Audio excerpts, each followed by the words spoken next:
नमस्कार, राष्ट्रपोस्ट से मैं पवन केसवानी।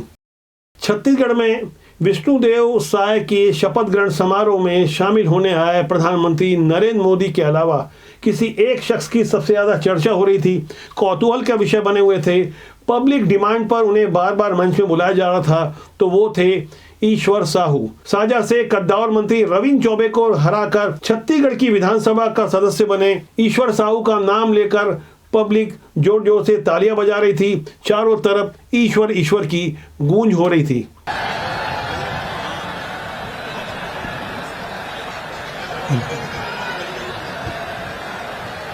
कुछ ऐसे ही नज़ारे को समझने के लिए हमने जो ग्राउंड रिपोर्टिंग की, जो जमीनी हालात को समझा, उन्हें आपसे साझा कर रहे हैं। इस पूरे शपथ ग्रहण समारोह में क्या कुछ हुआ। शुरुआत एक भक्ति संगीत के कार्यक्रम से होती है, जहां चर्चा धर्मांतरण की हो रही थी। मशहूर गायक कन्हैया मित्तल, वही कन्हैया मित्तल जिन्होंने यूपी में विधानसभा चुनाव से पहले एक गीत बनाया था, जो राम को लाए हैं हम उनको लाएंगे।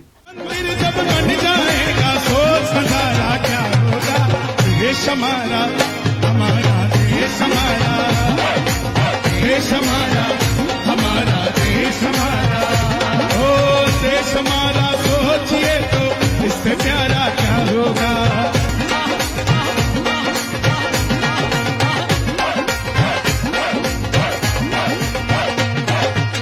मथुरा भी सजने लगी है, बंसी भी बजने लगी है, मथुरा भी सजने लगी है, बंसी भी बजने लगी है। पिछले 5 सालों में छत्तीसगढ़ में जो धर्मांतरण हुआ, अब उसका विराम, उसका विनाश होने वाला है।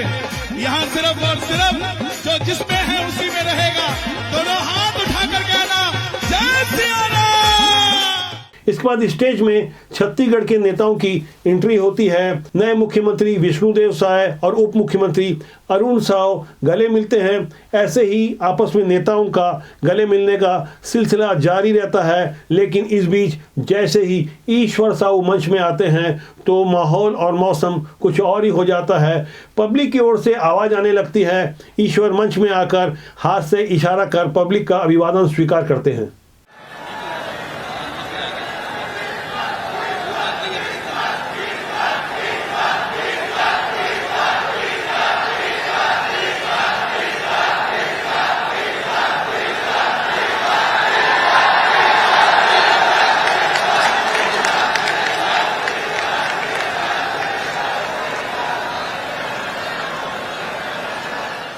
एक बार तो वो बड़े नेताओं के बीच कुछ असहज महसूस कर रहे थे, लेकिन पब्लिक डिमांड पर वो एक बार फिर सामने आते हैं। मंच में मोदी मोदी के अलावा ईश्वर ईश्वर के नारे चल रहे थे।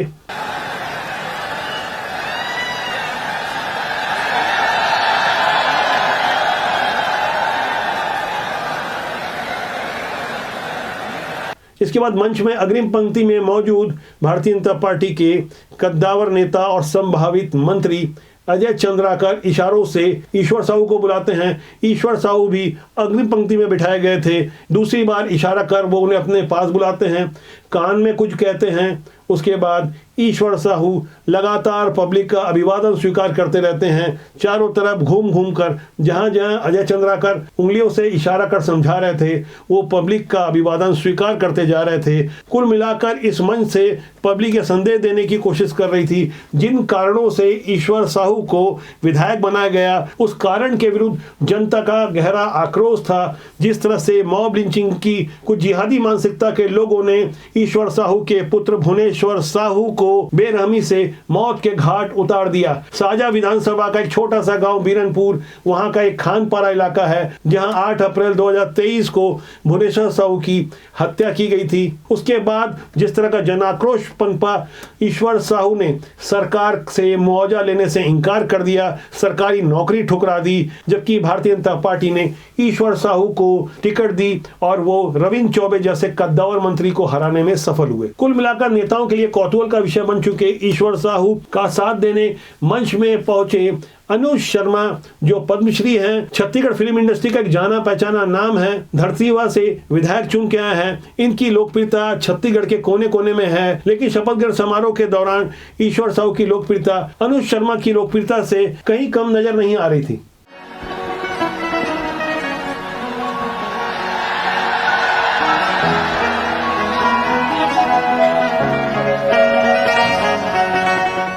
इस बीच मंच में भारतीय जनता पार्टी के सबसे सीनियर विधायक बृजमोहन अग्रवाल की एंट्री होती है। कई नए विधायक उनका पैर छू रहे थे। बसना के नवनिर्वाचित विधायक संपत अग्रवाल की तरह ईश्वर साहू ने भी पैर छुआ, लेकिन बृजमोहन अग्रवाल सबसे मिलते हुए आगे बढ़ गए।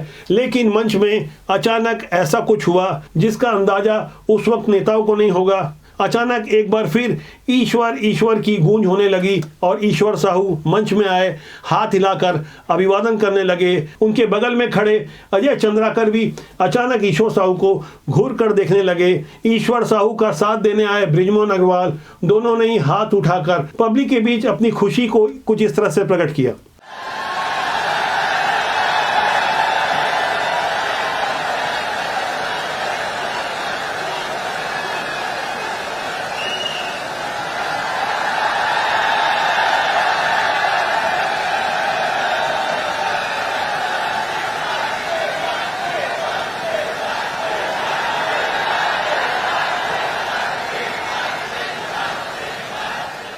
इस बीच अचानक मंच पर केंद्रीय नेताओं की एंट्री होती है। केंद्रीय गृह मंत्री अमित शाह, केंद्रीय मंत्री नितिन गडकरी, यूपी के सीएम योगी आदित्यनाथ, भारतीय जनता पार्टी के राष्ट्रीय अध्यक्ष जेपी नड्डा सहित कई अन्य राज्यों के मुख्यमंत्री मंच में आते हैं और इसके बाद मंच की पीछे की कुर्सियां खाली हो जाती है। योगी आदित्यनाथ मंच के बगल में जो एक अन्य मंच लगाया गया था वहां जाकर संतों का अभिवादन करते हैं। तभी छत्तीसगढ़ के एक्स सीएम भूपेश बघेल और ex deputy CM TS Singhdeo की एंट्री होती है। इनकी भावभंगिमा हर कोई समझना चाहता था, लोग समझने की कोशिश कर रहे थे। अभी चंद दिन पहले तक 5 साल छत्तीसगढ़ में राज करने वाले इन दोनों कांग्रेस के नेताओं के मन में आखिर चल क्या रहा है।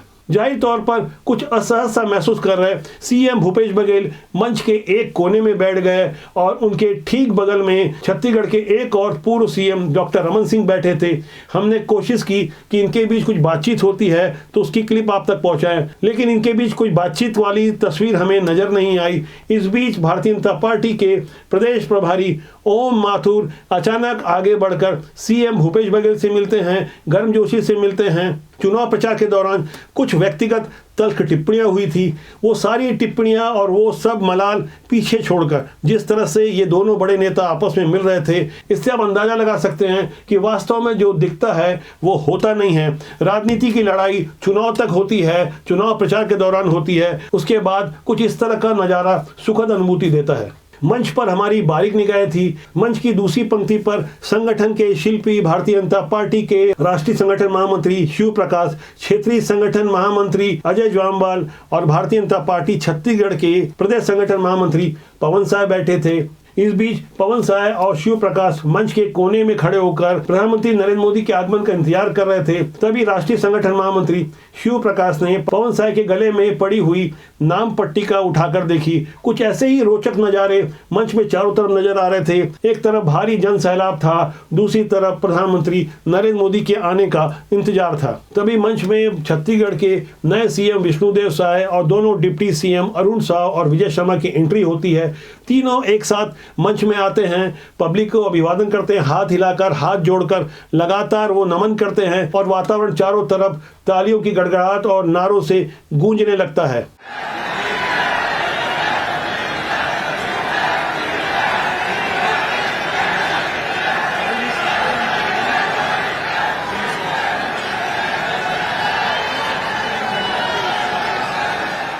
इसके ठीक बाद अचानक पूरा वातावरण मोदी मोदी के नारों से गूंज उठता है। भारत माता की जय जैसे नारे लगाए जा रहे थे।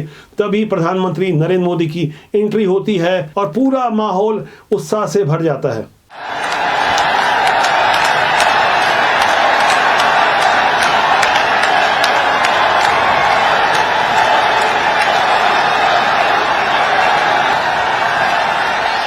पीएम नरेंद्र मोदी अपने चित प्रचित अंदाज में सबसे आगे मिलते हुए जाते हैं। राज्यपाल विश्वभूषण हरिचंदन के सामने लगी हुई टेबल को जिस तरह से सरकाते हैं वो उनके सहज गुण का एक परिचय है। उनकी ऐसी ही सादगी अक्सर चर्चा का केंद्र बन जाती है। मंच की अग्रिम पंक्ति पर तमाम केंद्रीय मंत्री, कई राज्यों के मुख्यमंत्री के अलावा छत्तीसगढ़ भाजपा के प्रभारी ओम माथुर और उनके सह प्रभारी नितिन नवीन जैसे तमाम नेता वहां मौजूद थे। इसके बाद औपचारिक घोषणा शपथ ग्रहण की होती है। छत्तीसगढ़ के नए मुख्यमंत्री विष्णुदेव साय और उनके साथ 2 उप मुख्यमंत्री अरुण साव और विजय शर्मा भी शपथ लेते हैं। मैं विष्णुदेव साय ईश्वर की शपथ लेता हूं कि मैं विधि द्वारा स्थापित भारत के संविधान के प्रति सच्ची श्रद्धा और निष्ठा रखूंगा। मैं भारत की प्रभुता और अखंडता अक्षुण्ण रखूंगा। मैं अरुण साव ईश्वर की शपथ लेता हूं। मैं विजय शर्मा ईश्वर की शपथ लेता हूं। इनके शपथ लेते ही अचानक अपनी सीट से पीएम नरेंद्र मोदी खड़े होते हैं। तमाम नेताओं को अभिवादन करते हुए आगे बढ़ते हैं और मंच के कोने में बैठे हुए छत्तीसगढ़ के पूर्व सीएम भूपेश बघेल से सीधे जाकर हाथ मिलाते हैं। उससे पहले कहते हैं, और बघेल जी। यह दृश्य देखते ही पब्लिक की ओर से जोरदार ताली और नारेबाजी होने लगी। वहां मौजूद भारतीय जनता पार्टी के कार्यकर्ताओं और नेताओं ने अपनी खुशी का इजहार करते हुए संकेतों की भाषा में अपनी विजय का उत्साह प्रकट किया। बघेल जी,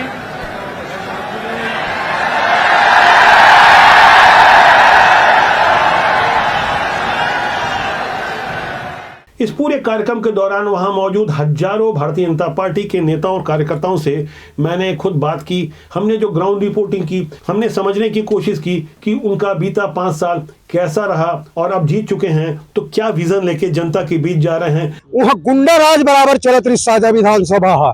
गुंडा राज के अंत होई से ईश्वर ऊपर नीचे ईश्वर, ऊपर ईश्वर नीचे ईश्वर, दोनों तरफ ईश्वर है हमार बार। और ईश्वर ही ओकर बत करी रावण के।